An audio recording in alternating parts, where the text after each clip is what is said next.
Holy crap. Holy crap. Look at all the stuff that comes included with this. Probably blinding people.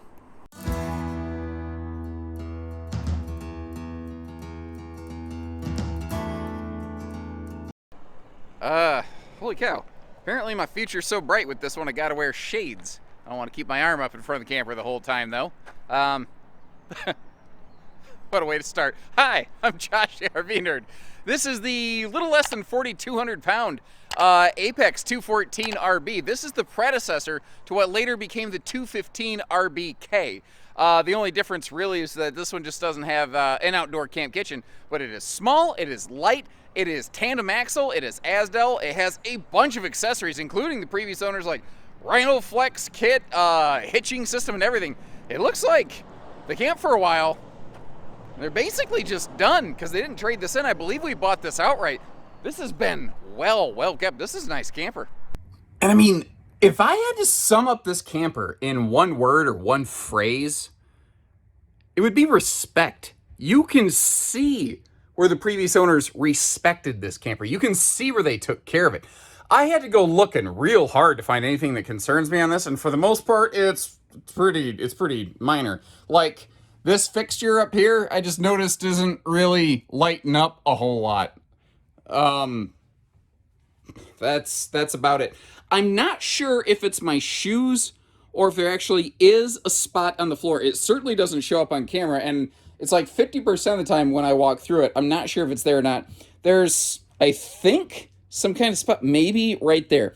I think there's a line right here where the laminated floor has broken down a little bit, where two blocks of bead foam touch one another. They can kind of get smashed together and the corners can get rounded a little bit, and it can feel a little bit trampoline-y springy right there, but that's about the worst I could find. What I actually find is this has been loved, cleaned, maintained properly.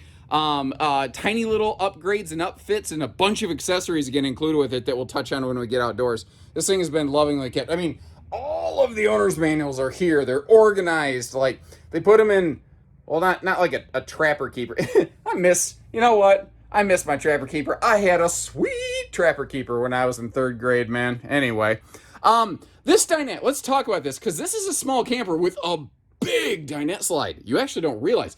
Like, this is the size of a full True U dinette. But when you look at it, you're like, yeah, but that table's too big. You can't get around the dinette.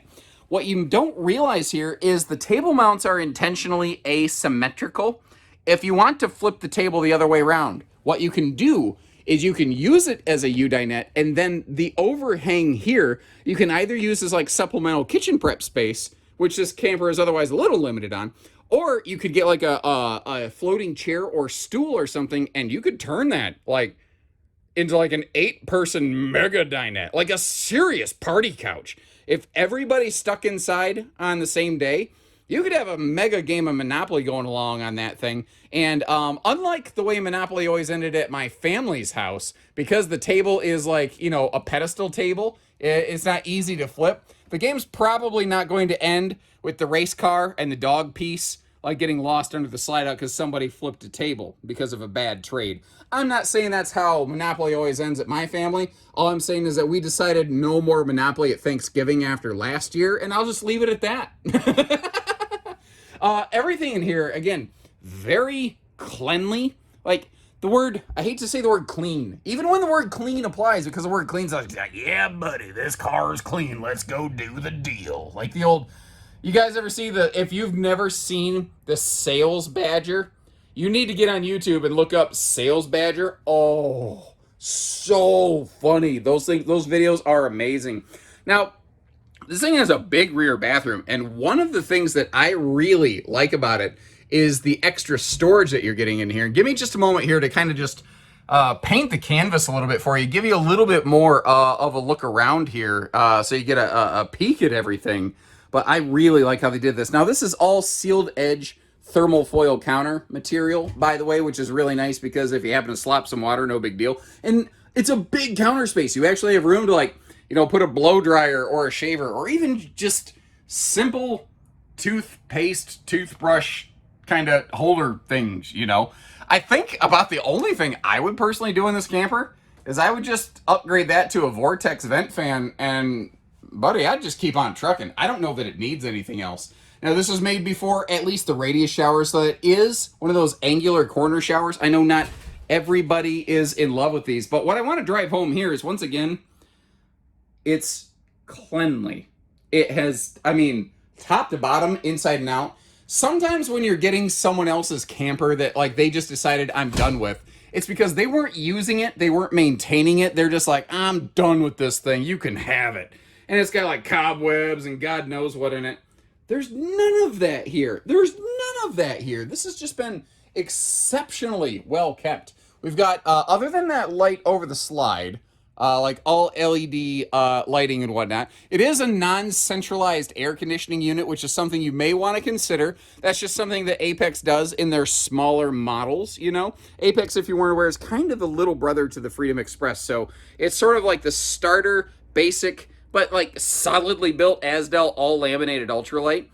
And then Freedom Express kind of picks up from there and gives you some of the fancy razzmatazz. Now, for a small camper, I mean, we saw it like beginning in the bathroom. We see it over here. They do storage well, but notice like inside the refrigerator, inside the oven, this is not just like disgusting. You know, it hasn't just been like, I don't know, like I said, they took care of it. I've said that like 100 ways, and I'm struggling to find a way to say it another way that doesn't sound repetitive. But I think that's the biggest thing a lot of people are wanting to learn about a used RV is, has it been properly kept? Has it been maintained? Yeah, it definitely has. But there's the smart little touches, like that little toe kick under the cabinet right there, so you can actually belly right up to that sink, you know? The high-rise faucet is, I'm not sure that's the original. I think that might have been an upgrade. I'm trying to remember. You know, it is funny, as an Apex dealer, the stuff that I remember over the years, like this decor, this fabric on this dinette, if I'm not mistaken, oh, you know what? I was going to call this Caden Driftwood, but Caden Driftwood was actually something from the Cherokee family because it was named after one of the rep's daughters. What was that called? Okay, well, hey, I guess I don't remember what I thought about it. Fail. What I do remember, though, if I'm not mistaken, this time, there's a phone charging station up there, and how about that? Nice little bank of USB plugs. The TV's on a swing arm, by the way, so you can, or actually, it's not a swing arm, it's a pivot. It's a pivot TV that can swing around toward the bedroom. That is a Camp Queen, though, and I want to make sure that you're aware of that, because these are intent, like, this was built to be small, light, they had a target size in mind, so they did opt for the smaller bed, and they did not leave opportunities to expand upon that. One of the things I really like about this one, though, with that nose cap, is it allows them to put that extra recessed headboard up there, another little kind of phone charger station. And just in case you're curious, like, you look at it, it's like, that's a big, bulky cabinet over the bed. It's a really good size cabinet. Hold on, let me see. Let me grab the light out of my pocket and give you kind of a look in there. You know, that is nice and large. Now that wire, in case you're wondering, is basically for the lighting under that overhead cabinet space there. Little campers, though, often struggle for traveling road mode, and at a glance, this one can, but give me a second to explain how you can work around it. And I mean, really, one of the only kind of significant hitches in the giddy-up of this one is the road mode travel access, or kind of inconvenient, potentially lack thereof. Because, like, when you look at it, you're like, yeah, the table and the counter come way too close to one another. Thing is, when you're traveling, it's really recommended you don't travel with that table up. And if you put that table down for travel, you can do a complicated maneuver, not for the faint of heart, called the Luke Knee Walker. And you can get yourself back here to a galaxy far, far away, and get yourself back to the refrigerator or the bathroom if need be. But you kind of got to set yourself up properly to do that. And really nice is the inside. It was the outside that immediately caught me. The moment I saw this, I said, okay, this is owned by somebody who knew what they were doing. These were not fly-by-night amateurs. And they loved it. They loved the trailer. They took care of it. I can see where they gave back to the RV. It's been cleaned. It's been maintained. They have all these nice accessories that you are now inheriting. Like you got the E2 Hitch system here. Actually, I'll see if I can get a full list of everything that's in there because I can't even see everything. I'll go digging through that and see if I can put you a list on screen. If I forget to do that, leave me a little comment that says, hey, dingbat, you forgot to do the thing you said you were going to do again, because it's really hard after you record 3 or 4 videos and then coming back later and putting together 3 or 4 videos to remember to do that stuff. Ooh, actually, you know what I have not checked on are the tires. Can I see a date code on it? Ooh, right there. Let's take a look at the date code. I'm willing to bet these are original tires because the date code is 5014, and I am seeing some weather checking. So full transparency, something I didn't think to catch sooner. It does look like it would not be a bad idea to put some new sneakers on this kid before you send him back to school, as it were. But that's about the only thing on this RV I think I would maybe recommend somebody do before they take it home, because otherwise it don't need nothing. Now, this is an Azdel using RV. Coachmen is actually using Azdel on Apex and Freedom Express way before it was cool. Like, the Azdel is something that a lot of people know very much about now, but originally just wasn't very well known. Something else I'm really kind of keen into here, the condition of the graphics and the decals, even getting right up close to those. You can see that this RV was cleaned, it was conditioned. I highly suspect it was stored indoors away from nasty weather, because everything out here looks phenomenal. I love it when all the hookups are in that back corner, by the way. It's like the most logical place for them because that's where most campgrounds have stuff. Now, giving you a look kind of up top on the roof here, everything I saw up there looked really, really good. I didn't see any areas of that concerned me specifically. The front and rear termination strips are where I like to really spend some time.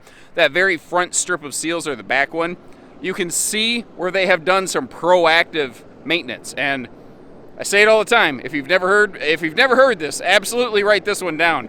An ounce of prevention is absolutely worth a pound of cure. And whoever these folks were, they certainly subscribe to that belief too. So any questions I haven't asked, leave me a couple comments or just let me know what you think about it, what you like, what you dislike, any of that kind of stuff. And feel free to give our team a call. We're always happy to fill in the blanks. Short of that, appreciate you tuning in once again. Take care, stay safe, have fun, and remember your glasses next time, everyone.